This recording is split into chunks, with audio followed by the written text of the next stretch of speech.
আমন্ত্রণ দীপ্ত সংবাদে, সাথে আছি আমি তারান্নুম জুথি। শুরুতেই জানাবো সংবাদ শিরোনাম।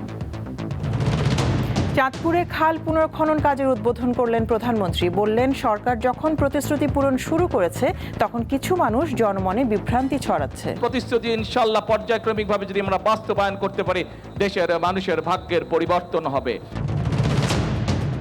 পদ্মার পানির ন্যায্য হিস্সা আদায় এবং তিস্তা মহাপরিকল্পনা সরকারকে বাস্তবায়ন করতেই হবে।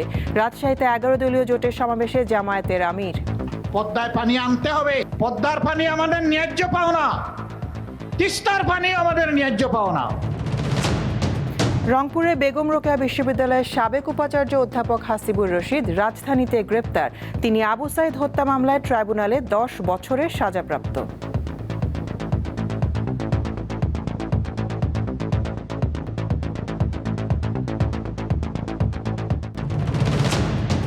কোরবানির ঈদ সামনে রেখে সারা দেশে জাল টাকা তৈরি চক্রের সদস্যরা সক্রিয়। বিশেষ অভিযান চালাচ্ছে আইন শৃঙ্খলা রক্ষাকারী বাহিনী। সবাইকে সতর্ক থাকার পরামর্শ।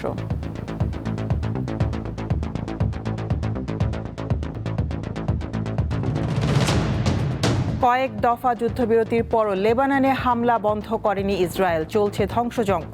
2.5 মাসে 400-র বেশি মানুষকে হত্যা, গুঁড়িয়ে দেওয়া হয়েছে বহু স্থাপনা।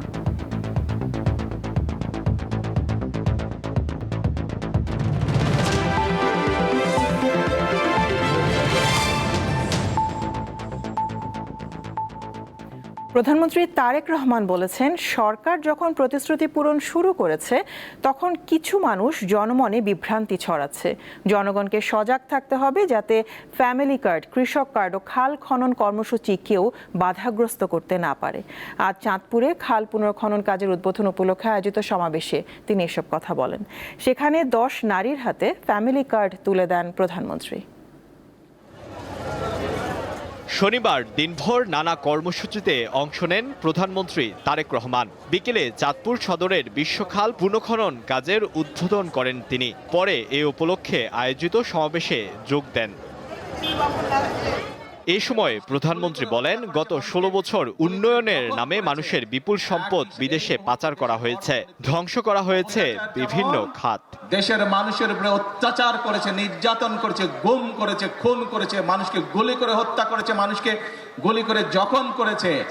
একই সাথে এই দেশের মানুষের অর্থ সম্পদ তারা বিদেশে লুটপাট করে পাচার করেছে। বিএনপি যে প্রতিশ্রুতি দিয়েছিল ধীরে ধীরে তার বাস্তবায়ন করা হচ্ছে, কিন্তু একটি মহল বিভ্রান্তি ছড়াচ্ছে বলে অভিযোগ করেন সরকার প্রধান। দেশের মানুষকে সাথে নিয়ে সেই সকল প্রতিশ্রুতি বাস্তবায়নের কাজে হাত দিয়েছে। কারণ এই সকল প্রতিশ্রুতি ইনশাআল্লাহ পর্যায়ক্রমিকভাবে যদি আমরা বাস্তবায়ন করতে পারি, দেশের মানুষের ভাগ্যের পরিবর্তন হবে। একটি মহল রাজনীতির নামে তারা বিভ্রান্তি ছড়ানোর চেষ্টা করছে। এর আগে চাঁদপুর জেলার শাহরাস্তি উপজেলায় ক্ষুব্ধখাল পুনঃখনন কাজের উদ্বোধন করেন তারেক রহমান। পরে সমাবেশে বক্তব্য রাখেন তিনি। 20,000 কিলোমিটার খাল খনন করব ইনশাআল্লাহ আগামী 5 বছরে। কারণ আমরা বাংলাদেশকে খাদ্যে স্বয়ংসম্পূর্ণ আছে, আমরা আরো খাদ্য উৎপাদন বৃদ্ধি করতে চাই বাংলাদেশের, যাতে খাদ্যের জন্য কোনো মানুষকে কষ্ট পেতে না হয়। এদিকে সড়ক পথে চাঁদপুর পৌঁছানোর আগে কুমিল্লার বরুড়ায় লক্ষ্মীপুর বাজার মাঠে পথসভায় অংশ নেন প্রধানমন্ত্রী। জানান, সরকার সব নির্বাচনী অঙ্গীকার পূরণ করবে। সেজন্যই আমাদেরকে কষ্ট করতে হবে, আমাদেরকে পরিশ্রম করতে হবে এবং সেজন্যই আমাদেরকে ধৈর্য ধরতে হবে। আমরা ইনশাআল্লাহ জনগণের যে সকল দাবি, জনগণের যে সকল চাওয়া পর্যায়ক্রমিকভাবে ইনশাআল্লাহ আমরা বাস্তবায়ন করব এক এক করে। প্রধানমন্ত্রীর কাছে কুমিল্লা বিভাগ প্রতিষ্ঠা, কৃষি বিশ্ববিদ্যালয় স্থাপন এবং কুমিল্লা সদর হাসপাতালকে 100 শয্যা থেকে 250 শয্যায় রূপান্তরের দাবি জানান বিএনপির স্থানীয় নেতারা। কি চাই? কুমিল্লা বিভাগ। এই দাবিটি যদি জনগণের দাবি হয়ে থাকে ইনশাআল্লাহ তাহলে সেটির বাস্তবায়ন হবে। আলোয়ান খান, দীপ্ত বার্তা কক্ষ। জামায়াতে ইসলামীর আমির শফিকুর রহমান বলেছেন, পদ্মার পানির ন্যায্য হিস্সা আদায় এবং তিস্তা মহাপরিকল্পনা সরকারকে বাস্তবায়ন করতেই হবে। আজ রাজশাহীতে 11 দলীয় জোটের সমাবেশে তিনি আবারও বলেন, অতীতে যে পথে স্বৈরাচার হেঁটেছিল বর্তমান সরকার সে পথেই হাঁটছে। 11 দলীয় ঐক্যের জাতীয় শীর্ষ নেতৃবৃন্দ গণভোটের রায় বাস্তবায়ন, জনদুর্ভোগ লাঘব এবং পদ্মার পানি ন্যায্য হিস্যার দাবিতে শনিবার রাজশাহীর ঐতিহাসিক মাদ্রাসা ময়দানে বিভাগীয় সমাবেশের আয়োজন করে জামায়াতে ইসলামীর নেতৃত্বাধীন 11 দলীয় জোট। এতে প্রধান অতিথি হিসেবে যোগ দেন জাতীয় সংসদের বিরোধী দলীয় নেতা ও জামায়াতে ইসলামের আমির শফিকুর রহমান। বক্তব্যে তিনি বলেন, বিএনপি যে প্রতিশ্রুতি দিয়ে ক্ষমতায় এসেছে তা রক্ষা করছে না। তিস্তা মহাপরিকল্পনা জনগণের দীর্ঘদিনের দাবি, কিন্তু সরকার তা আমলে নিচ্ছে না। যে স্লোগান দিয়েছিলেন জাগো বাহে, বাহরাজ কিন্তু এখন জেগে আছে, এখন দুইটি চোখ দিয়ে তাকিয়ে আছে। সেদিন যে বক্তব্য দিয়েছিলেন তা বাস্তবায়ন করেন কিনা। কারো রক্ত চক্কর দিকে না তাকিয়ে তিস্তা মহাপরিকল্পনা অবশ্যই বাস্তবায়ন করতে হবে। পদ্মায় পানি আনতে হবে। পদ্মার পানি আমাদের ন্যায্য পাওনা, তিস্তার পানি আমাদের ন্যায্য পাওনা। বিএনপি দুর্নীতিমুক্ত দেশ গড়ার অঙ্গীকার করলেও বাস্তবে তার উল্টোটা করছে বলে অভিযোগ করেন এই নেতা। ধিক্কার জানাই, আজকে আপনাদের পরিচয় হয়েছে, আপনাদের নাম ছিল জাতীয়তাবাদী দল, এখন মানুষ বলে চাঁদাবাজি দল। আপনারা মনে রাখবেন, যেই পথ ধরে স্বৈরাচার চলেছিল একই পথ ধরে আপনারাও হাঁটছেন। স্বৈরাচারের যে পরিণতি অতীতে হয়েছে, আপনাদের পরিণতি ভিন্ন হবে না যদি এই পথ থেকে আপনারা ফিরে না আসেন। সরকারকে গণভোটের রায় বাস্তবায়ন করতে বাধ্য করা হবে বলে হুঁশিয়ারি দেন জামায়াত ইসলামের আমির। এর পাওনা বুঝে নেওয়ার জন্য তৈরি হন। নূর আলম, দীপ্ত, বার্তাকক্ষ। বাংলাদেশ তার সবচেয়ে বড় প্রতিবেশী ভারতের সঙ্গে কোনো রকম ঝগড়া বিবাদে যেতে চায় না, এমনটাই বললেন স্থানীয় সরকারমন্ত্রী মির্জা ফখরুল ইসলাম আলমগীর। আজ ঐতিহাসিক ফারাক্কা লং মার্চ দিবস উপলক্ষে রাজধানীতে তিনি আরও বলেন, বিভিন্ন নদীর পানির ন্যায্য হিস্সা বাংলাদেশকে দিতেই হবে। নদীমাতৃক বাংলাদেশের অসংখ্য মানুষের জীবন জীবিকা, কৃষি ও পরিবেশ সহ অনেক কিছুই নির্ভর করে নদীর ওপর।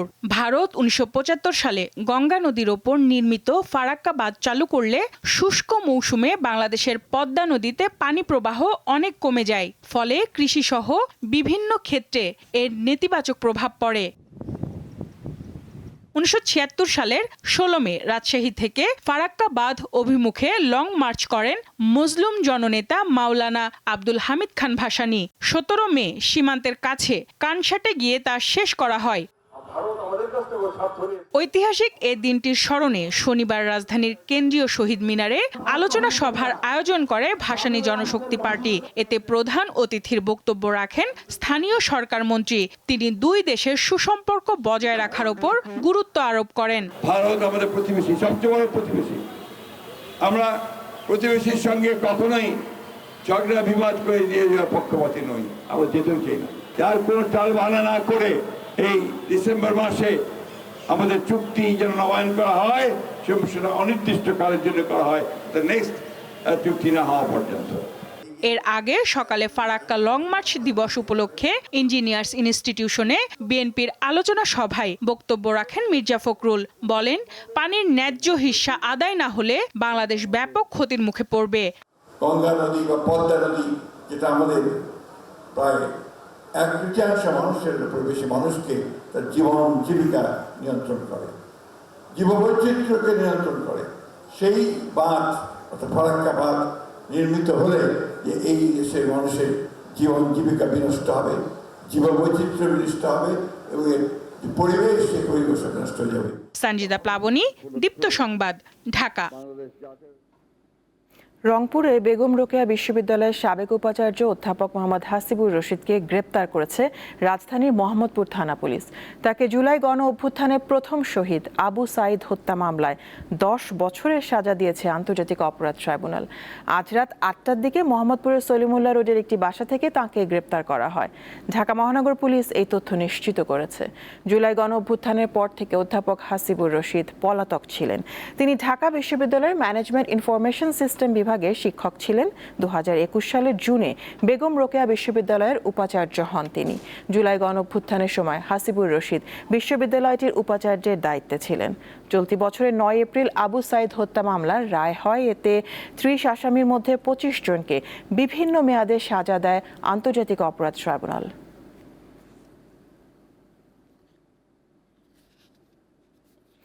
হামের কারণে সৃষ্ট পরিস্থিতিকে জনস্বাস্থ্য সংকট হিসেবে দেখছেন বিশেষজ্ঞরা। আজ রাজধানীতে সংবাদ সম্মেলনে তারা বলেন, টিকাদান কর্মসূচিতে বিঘ্ন ঘটায় ভাইরাসটি ব্যাপক হারে ছড়িয়ে পড়েছে। পরিস্থিতি মোকাবেলায় টিকাদানের পাশাপাশি হাসপাতালে শিশু বান্ধব আইসিইউ করার পরামর্শ দেন বিশেষজ্ঞরা। একসময় নিয়ন্ত্রণে থাকা রোগ ফিরে এসেছে ভয়ঙ্কর রূপে। দ্রুত ছড়িয়ে পড়া সংক্রামক হামে প্রতিদিন শিশুদের প্রাণ যাচ্ছে। গত 2 মাসে হাম ও এর উপসর্গে মৃতের সংখ্যা 450 ছাড়িয়েছে। শনিবার সকাল 8টা পর্যন্ত আগের 24 ঘন্টায় প্রাণ গেছে আরও 2 শিশুর। এ সময় 1069 রোগীর শরীরে হাম ও এর উপসর্গ নিশ্চিত করেছে স্বাস্থ্য অধিদপ্তর। এই পরিস্থিতিতে হামে শিশুর মৃত্যু, জনস্বাস্থ্য সংকট ও উত্তরণের পথ শিরোনামে ঢাকা রিপোর্টার্স ইউনিটিতে সংবাদ সম্মেলনের আয়োজন করে doctors for health and environment নামের সংগঠন। এতে চিকিৎসক ও জনস্বাস্থ্য বিশেষজ্ঞরা সংকটের কারণ এবং তা মোকাবেলায় বিভিন্ন দিক নিয়ে আলোচনা করেন। জনস্বাস্থ্যের জরুরি পরিস্থিতি মোকাবেলা করার জন্য জরুরি ভিত্তিতে কাজ করা। এই সরকার জরুরি ভিত্তিতে বেশ কিছু কাজ করছেন। টিকা ক্রয় করার জন্য যে সরকারি বিধিনিষেধ ছিল, আইন ছিল, সেটাকে অন্তর্বর্তী সরকার শিথিল করে শেষ মুহূর্তে টিকা কিনেছিলেন বটে, টিকা দেওয়ার আর সময় ছিল না। সেই টিকা দিয়েই কিন্তু 20 তারিখ পর্যন্ত বা এই যে নতুন টিকা আসার আগ পর্যন্ত চলেছে। হামের এই ভয়াবহ তাণ্ডবতা এটি থামানোর জন্য অচিরেই অন্তত অ্যাম্বুলেন্স, কেন্দ্রীয়ভাবে অ্যাম্বুলেন্স সার্ভিস সহ এবং আইসিইউ ম্যানেজমেন্ট সার্ভিস এটা করা দরকার এবং জনস্বাস্থ্যগত জরুরি অবস্থা ঘোষণা করে বৈশ্বিক অংশীদারদের সঙ্গে নিয়ে হাম বিরোধী, হাম প্রতিরোধী, হামের চিকিৎসা একটি জোরদার পদক্ষেপ গ্রহণ করুক এবং সেখানে অতি অবশ্যই জনসাধারণকে যুক্ত করুক। টিকাদান কর্মসূচি দুর্বল হয়ে গেলে পুরো সমাজই ঝুঁকিতে পড়ে যায়, এমনটাই জানালেন এই বিশেষজ্ঞ। এই 6 মাসের থেকে 9 মাসের মধ্যে যেটা দেওয়া হচ্ছে টিকা, এটাকে অতিরিক্ত ডোজ হিসাবে চিন্তা করতে হবে এবং যাদের পূর্ণমাত্রার 2 ডোজ নেওয়া আছে ভ্যাকসিন, তাদেরকেও নিতে হবে এই আউটব্রেক বা এপিডেমিক এটা কন্ট্রোলের জন্য।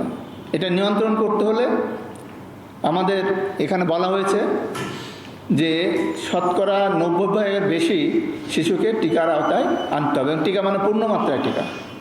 সুতরাং একটা ডোজ টিকা নিয়েছে তাহলে হবে না, এটাকে আমরা বলি ড্রপ আউট, এবং যদি মোটেই না নেওয়া থাকে তাহলে সেটাকে বলা হয় লেফট আউট।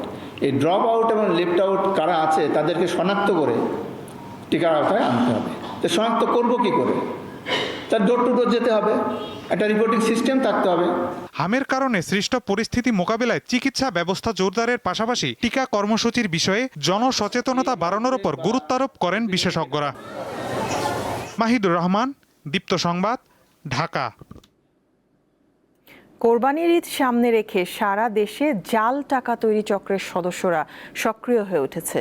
এই অবস্থায় আইনশৃঙ্খলা রক্ষাকারী বাহিনী বিশেষ অভিযান চালাচ্ছে।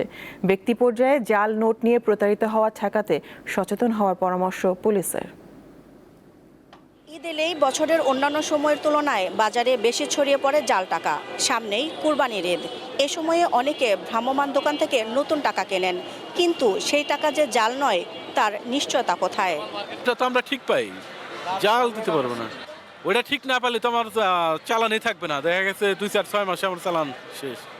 ওটা ঠিক পাই। গুলিস্তানে ওপেন ব্যবসা, ওপেনই, এদের কোনো দুর্নীতি নাই, হয়তো দামে 10 টাকা বেশি, এটাই। মাগুরার ছেলে রেয়াজুল হক কোরবানির ঈদ উপলক্ষে রাজধানীর গুলিস্তানে এসেছেন নতুন টাকা কিনতে। এখান থেকে নিলে গুলিস্তানে থেকে আমি আসছি, কিন্তু অনেক দূর থেকে। আমার বাসা হচ্ছে মাগুরা, তো এখানে আসছিলাম টাকা নেওয়ার উদ্দেশ্যে আসছি। এটা হচ্ছে ঈদের সময় একটা সেলামে দেওয়া বাচ্চাদের বা অন্যান্য সেলামে, সেক্ষেত্রে নতুন টাকা দিলে আর কি তার খুশি হয় আর কি। সাধারণত অনেকেই জাল টাকা চেনেন না। কিভাবে বুঝবেন আপনার হাতের টাকা জাল কিংবা আসল? চলুন জেনে নেই আসল এবং জাল টাকার পার্থক্য। বাংলাদেশে এই ব্রোকাররা এমন কোনো মেশিন তৈরি করতে পারে না যেটা টাকশাল তৈরি করে। সেটা হচ্ছে টাকার বিভিন্ন ধরনের বৈশিষ্ট্য আছে। আমি সব কিছু বাদ দিলাম, শুধুমাত্র আমার এই আঙ্গুলটা এ যায় লেখার উপর দিয়ে এমনি করে আলতোভাবে বোলালে আপনার হাতটাও আনেন, এই যে দেখেন এখানে পার্থক্য বোঝা যাবে, উঁচু নিচু বোঝা যাবে, আপনার হাতে বাজবে। এই যে এর মধ্যে জলছাপা আছে, জলছাপাটা তৈরি করতে পারে এটাও মুখ্য বিষয় না। তো টাকার অনেক বৈশিষ্ট্য আছে, তারপরে একটা কাগজ ধরলে বুঝতে হবে যে টাকার মধ্যে লেদার থাকে, তো শুধু কাগজ যেটা ওইটা এটার মতো এতটা হার্ড হবে না। ঈদকে সামনে রেখে এরই মধ্যে সারা দেশে জাল টাকা ছড়িয়ে দিতে সক্রিয় চক্রের সদস্যরা। সম্প্রতি রাজধানীর উত্তরা ও গাজীপুরে অভিযান চালিয়ে জাল টাকা তৈরির সরঞ্জাম ও জড়িতদের গ্রেপ্তার করেছে পুলিশ। এ ধরনের অভিযান আরও চলবে বলে জানায় আইন শৃঙ্খলা বাহিনী। আমাদের ডিএমপির পক্ষ থেকে, হাট কমিটির পক্ষ থেকে এবং বিভিন্ন ব্যাংকের বুথ সেখানে বসবে। সেখানে কিন্তু জাল টাকা শনাক্তকারী মেশিন সহ বুথ প্রতিষ্ঠিত হবে এবং সেখানে এই যারা গরু কেনাবেচা করবে তারা কিন্তু টাকাগুলি সেখানে চেক করে নিতে পারবে। কোনো ব্যক্তি যদি জেনে শুনে জাল নোট তৈরি করেন তবে তার যাবজ্জীবন কারাদণ্ড অথবা 10 বছর পর্যন্ত সশ্রম কারাদণ্ড এবং সেই সাথে অর্থদণ্ডের বিধান রয়েছে দেশের প্রচলিত আইনে। দিলশাদানি, দীপ্ত সংবাদ, ঢাকা। জাহাঙ্গীরনগর বিশ্ববিদ্যালয়ের এক শিক্ষার্থীকে ধর্ষণ চেষ্টার ঘটনায় অভিযুক্তকে দ্রুত আইনের আওতায় আনার দাবি জানিয়েছে জাকসু। আজ বিশ্ববিদ্যালয়ের উপাচার্যের বাসভবনের সামনে সংবাদ সম্মেলনে এই দাবি জানানো হয়। এ সময় জাকসুর নেতারা অভিযোগ করে বলেন, একটি মহল মূল দাবি থেকে সরে ক্যাম্পাসকে অস্থিতিশীল করার চেষ্টা করছে। এর আগে অভিযুক্তকে গ্রেপ্তারে ব্যর্থ হওয়ায় প্রক্টোরিয়াল বডির পদত্যাগ দাবিতে আন্দোলন করেন একদল শিক্ষার্থী। এরই অংশ হিসেবে সকালে প্রক্টর অফিসে তালা লাগিয়ে দেওয়া হয়।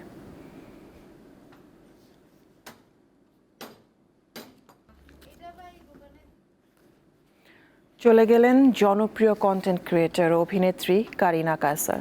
ভারতের চেন্নাইয়ের একটি হাসপাতালে শুক্রবার রাতে তার মৃত্যু হয়। রোববার মরদেহ দেশে আনা হবে বলে জানিয়েছেন কারিনার বাবা, জাতীয় ফুটবল দলের সাবেক খেলোয়াড় কায়সার হামিদ। পরদিন মুন্সিগঞ্জের গজারিয়ায় তাকে দাফন করা হবে। 36-24-36 হলো ওটিটি প্ল্যাটফর্মের একটি জনপ্রিয় চলচ্চিত্র, যেখানে সায়রা নামের একজন প্লাস সাইজ বা শারীরিকভাবে গভীর গঠনের তরুণীর ইভেন্ট প্ল্যানার হওয়ার স্বপ্ন এবং প্রেম ভালোবাসার গল্প তুলে ধরা হয়েছে। সিনেমায় শারীরিক মাপের প্রচলিত ধারণাকে উজ্জীবিত করে আত্মবিশ্বাসের গল্প বলা হয়েছে। এই ছবির মাধ্যমে বড় পর্দায় অভিষেক কারিনা কায়সারের। এছাড়াও সামাজিক যোগাযোগ মাধ্যমে প্রাণবন্ত উপস্থাপনা ও জীবন ঘনিষ্ঠ কন্টেন্ট তরুণ দর্শকদের কাছে তাকে জনপ্রিয় করে তোলে। অভিনয়ের পাশাপাশি চিত্রনাট্যকার হিসেবেও কাজ করেন তিনি। আপনারা কি কাজিন, আপনারা কি খালাতো বোন, এগুলো করতো না? হ্যাঁ, ওটার পরে ওটা কি হয়েছে? এ সবই এখন স্মৃতি। সন্তানের শোকে পাথর দেশের এক সময়ের অন্যতম সেরা ফুটবলার কায়সার হামিদ। দেশ বরেণ্য দাবারু রানী হামিদ হলেন কারিনা কায়সারের দাদি। সামাজিক যোগাযোগ মাধ্যমে বাবাই জানান, প্রাণপ্রিয় সন্তান ওপরে চলে গেছে। হসপিটাল থেকে জানানো হয় একটু পরে, তারা শেষ চেষ্টা করছিল। 3 ভাই বোন 2 ভাই ডোনেট করার জন্য গেছিল। মাত্র 30 বছর বয়সে না ফেরার দেশে চলে যাওয়া কারিনা কায়সার মে মাসের শুরুতে হঠাৎ জ্বরে আক্রান্ত হন। পরবর্তীতে তার শরীরে হেপাটাইটিস এ ও ই ভাইরাসের সংক্রমণ ধরা পড়ে, যা দ্রুতই তার লিভার ফেলোরের দিকে নিয়ে যায়। কারিনার মৃত্যুতে শোকের ছায়া নেমে এসেছে বিনোদন অঙ্গনে। সামাজিক যোগাযোগ মাধ্যম জুড়ে তাকে নিয়ে স্মৃতিচারণ করছেন নির্মাতা, অভিনয় শিল্পী, সহকর্মী ও ভক্তরা। সাদিয়া চৌধুরী, দীপ্ত সংবাদ, ঢাকা। কৃত্রিম বুদ্ধিমত্তায় দক্ষ প্রজন্ম গড়ে তুলতে রাজধানীর বিউবিটি ক্যাম্পাসে আজ অনুষ্ঠিত হলো ৩য় বাংলাদেশ এআই অলিম্পিয়াড। এতে মাধ্যমিক, উচ্চ মাধ্যমিক এবং সমমান পর্যায়ের শিক্ষার্থীরা অংশ নিয়েছে। পুরস্কার পেয়েছে 29 জন। এই আয়োজনে মিডিয়া পার্টনার ছিল দীপ্ত টিভি। মাধ্যমিক ও উচ্চ মাধ্যমিকের শিক্ষার্থীদের কৃত্রিম বুদ্ধিমত্তা বা এআই প্রযুক্তি বিষয়ে সচেতনতা ও দক্ষতা বৃদ্ধির লক্ষ্যে তৃতীয়বারের মতো অনুষ্ঠিত হলো বাংলাদেশ এআই অলিম্পিয়াড। দেশের বিভিন্ন জেলা থেকে এই প্রতিযোগিতায় অংশ নিয়েছে 3 শতাধিক শিক্ষার্থী। শনিবার রাজধানীর মিরপুরে Bangladesh university of business and technology BUBT ক্যাম্পাসে Bangladesh open source network BDOSN আয়োজন করে। ষষ্ঠ থেকে এইচএসসি ও সমমানের শিক্ষার্থীরা এআই কোডিং চ্যালেঞ্জ ও এআই কুইজ প্রতিযোগিতায় অংশ নেয়। প্রোগ্রামিং, গাণিতিক যুক্তি ও কৃত্রিম বুদ্ধিমত্তার নানামুখী দক্ষতার প্রমাণ দেয় তারা। QRAM1079. এবার এআই কুইজে চ্যাম্পিয়ন হয়েছে চট্টগ্রামের সৈয়দ মোহাম্মদ রাফান এবং এআই কোডিং চ্যালেঞ্জে চ্যাম্পিয়ন হয়েছে কুমিল্লার লাবিব শাহরিয়ার। একটা ন্যাশনাল, একটা প্রেস্টিজিয়াস ইভেন্টে ন্যাশনালি আমি টানা 2 বছর আমি পুরো বাংলাদেশে ফার্স্ট হয়েছি। অ্যান্ড ইনশাআল্লাহ আমি চাই এবার আমি বাংলাদেশকে আর্টিফিশিয়াল ইন্টেলিজেন্স অলিম্পিয়াড ইন্টারন্যাশনালি আমি রিপ্রেজেন্ট করব। চিন্তা করতে পারি নাই যে আমি আসলে অনেক এত ভালো যে ফার্স্ট পজিশন হইতে পারবো, তো আমার কাছে এটা অনেক ভালো লেগেছে। নতুন প্রজন্মকে প্রযুক্তি, গাণিতিক যুক্তি ও ডেটা ভিত্তিক চিন্তায় দক্ষ করতেই এমন উদ্যোগ বলে জানান আয়োজকরা। কৃত্রিম বুদ্ধিমত্তায় মাধ্যমিক পর্যায় থেকেই শিক্ষার্থীদের দক্ষ করে তোলার উপর জোর দেন তারা। আমরা যদি স্কুল লেভেলে এআইকে স্প্রেড না করতে পারি, বিশ্ববিদ্যালয়ে এসে এদের এআই নলেজ কখনোই সম্পৃক্ত হবে না। তাই আমাদের টার্গেট হলো আমরা স্কুল লেভেল থেকে ড্রাইভটা দেব। আমাদের টার্গেট হচ্ছে যে আমাদের দেশের ছেলে মেয়েদেরকে এআইতে শুধু এআই ব্যবহার না, এআই তৈরি করা, এআই নিয়ে কাজ করা, এআই ডেটা মডেলিং করা এবং সেটার অ্যাপ্লিকেশন তৈরি করার জন্য তাদেরকে ক্রমাগতভাবে তৈরি করতে সাহায্য করা। আয়োজকরা জানান বিজয়ীদের মধ্য থেকে 8 জন এশিয়া প্যাসিফিক এআই অলিম্পিয়াডে অংশ নেওয়ার সুযোগ পাবে। এছাড়া তৃতীয় আন্তর্জাতিক এআই অলিম্পিয়াডে বাংলাদেশকে প্রতিনিধিত্ব করবে 4 জন। জহুরুল মোহসান, দীপ্ত সংবাদ, ঢাকা। এবার থাকছে উদ্দীপ্ত, যা কিছু ভালো ও উদ্দীপনার।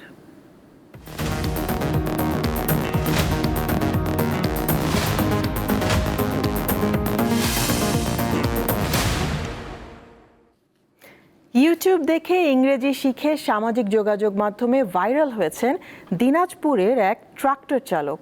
এখন তিনি ইংরেজিতে কন্টেন্ট তৈরি করছেন, একই সাথে অনলাইনে ইংরেজিও শেখাচ্ছেন। এলাকায় ইংলিশ ম্যান নামে পরিচিত তিনি। নাম হৃদয় চন্দ্র রায়। My name is Hridoy. I live in Bochaganj Upazila of Dinaspur district, and nowadays I'm doing different kinds of works as well as I'm a driver. Okay. এভাবেই ইংরেজি বলে তাক লাগিয়েছেন দিনাজপুরের বোচাগঞ্জ উপজেলার ট্রাক্টর চালক হৃদয় চন্দ্র রায়।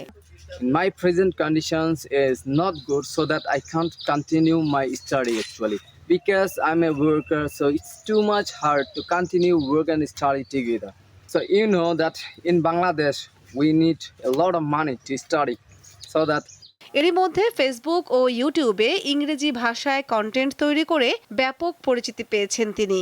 বর্তমানে অনলাইনে 70 জন শিক্ষার্থীকে বিনামূল্যে ইংরেজি শেখান। প্রথম কথা হচ্ছে আমরা গত ক্লাসে কি পড়েছিলাম? প্রথম দিন পড়েছিলাম আমরা কোনো কাজ করি, খাই, ঘুমাই, সাধারণ কোনো কাজ এবং অভ্যাসগত কোনো কাজ বা চিরন্তন সত্য কোনো বাক্য হলে সেটাকে আমরা প্রেজেন্ট ইনডিফিনিট টেন্স দিয়ে ইংরেজি করতে হয় বা করি। অসাধারণ ইংরেজি দক্ষতা ও সাবলীল বাচনভঙ্গির কারণে নেটিজেনদের কাছে হৃদয় এখন ইংলিশ ম্যান নামেই পরিচিত।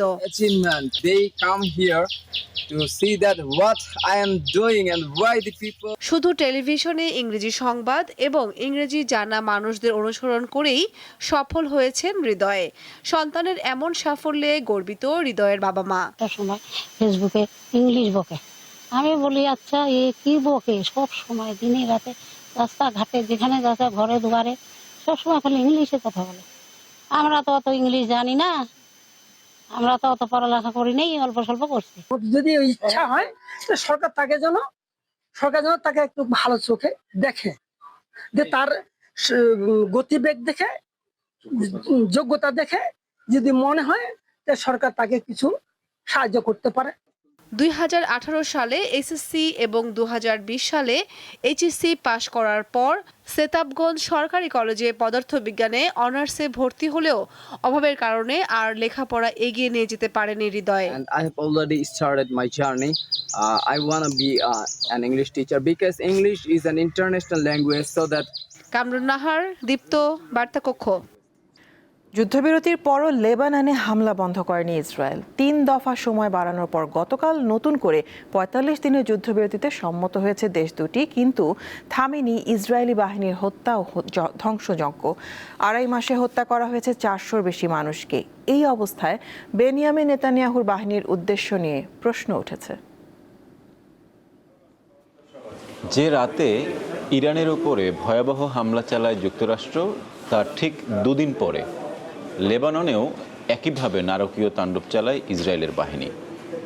2 মার্চ থেকে 16 এপ্রিল পর্যন্ত টানা এই সংঘাত চলতে থাকে এবং এই সময়ের মধ্যে প্রায় 3000 মানুষ প্রাণ হারিয়েছে পুরো লেবানন জুড়ে, বিশেষ করে দক্ষিণ লেবাননে। এরপরে 16 এপ্রিল যুক্তরাষ্ট্রের মধ্যস্থতায় তাদের মধ্যে একটি অস্ত্রবিরতি চুক্তি কার্যকর হয় এবং কথা ছিল যে অস্ত্রবিরতি যদি হয় তাহলে যুদ্ধ চলবে না, যুদ্ধ থেমে যাবে, কিন্তু আসলে যুদ্ধ থামেনি। 16 এপ্রিলের পর থেকে এখনো পর্যন্ত প্রতি রাতেই লেবাননের দক্ষিণ অঞ্চলে ইসরায়েলি বাহিনী হামলা অব্যাহত রেখেছে। ডক্টরস উইদাউট বর্ডার্স তারা বলছে যে প্রায় 400 থেকে 500 মানুষ এই যুদ্ধবিরতি কার্যকর হওয়ার পর থেকে এই পর্যন্ত 400 থেকে 500 মানুষ ইসরায়েলের হামলায় প্রাণ হারিয়েছে। আর জাতিসংঘ বলছে এর মধ্যে 103 জনই রয়েছেন মেডিকেল ওয়ার্কার। ফিলিস্তিন, গাজা কিংবা পশ্চিম তীর এই অঞ্চলেও তারা আগে থেকে ঘোষণা দিয়ে আবাসিক এলাকাগুলোতে হামলা চালাতো এবং বিপুল পরিমাণের মানুষ এই অঞ্চল ছেড়ে আশেপাশের এলাকায় আশ্রয় নেওয়ার কারণে পরবর্তীতে ইসরায়েল ওই জায়গাগুলোতে ওই আবাসিক এলাকাগুলোতে তারা তাদের বসতি স্থাপন করেছে। লেবাননের ক্ষেত্রে এই ঘটনাটি দেখা যাচ্ছে যে দক্ষিণ লেবাননের বিস্তীর্ণ অঞ্চল একদম ফাঁকা হয়ে গিয়েছে, সেখানে প্রতি রাতের হামলার ফলে মানুষ তাদের জীবন বাঁচানোর জন্য তারা পার্শ্ববর্তী বিভিন্ন জায়গায় আশ্রয় নিচ্ছে। আরেকটি যে বিষয় লক্ষ্য করা যায় সেটি হচ্ছে এই যে মানুষের বেসামরিক যে মানুষ, তাদের ঘর বাড়ি, তাদের কৃষি জমি, তাদের জলাধার, তাদের রাস্তাঘাট, তাদের যোগাযোগ ব্যবস্থা, এই সমস্ত পরিকল্পিতভাবে যে ধ্বংসের একটা নমুনা সেটি আমরা গাজায় দেখেছি বা পশ্চিম তীরেও দেখেছি, ফিলিস্তিনে দেখেছি এবং একই ঘটনা এই লেবাননের ক্ষেত্রেও দেখা যাচ্ছে। গাজায় যেভাবে ইসরায়েলের আগ্রাসনের আগে, ইসরায়েলের বসতি স্থাপনের আগে গাজায় যেভাবে পরিকল্পিত হামলা চালানো হয়েছে, সেই একইভাবে লেবাননেও এই হামলা চালানো হচ্ছে এবং হতেও পারে যে লেবাননেই আসলে তারা ভবিষ্যতে তাদের যে নতুন বসতি স্থাপন তারা শুরু করবে তেল আবিব। এবং কিছুদিন আগে ইসরায়েলের একদল মানুষ, জায়নবাদী একদল মানুষ, তারা কিন্তু ওই যে ইয়েলো জোন লেবাননের সেখানে কিন্তু তারা তাদের বসতির দাবিতে তারা বিক্ষোভও করেছে। এই ছিল এখনকার মতন। আমি তারান্নুম জুথি বিদায় নিচ্ছি। দর্শক, আরও তথ্য বিনোদনের সংবাদ জানতে যুক্ত থাকুন দীপ্ত টিভি ডিজিটাল প্ল্যাটফর্মগুলোতে। এতক্ষণ সাথে থাকার জন্য ধন্যবাদ সবাইকে।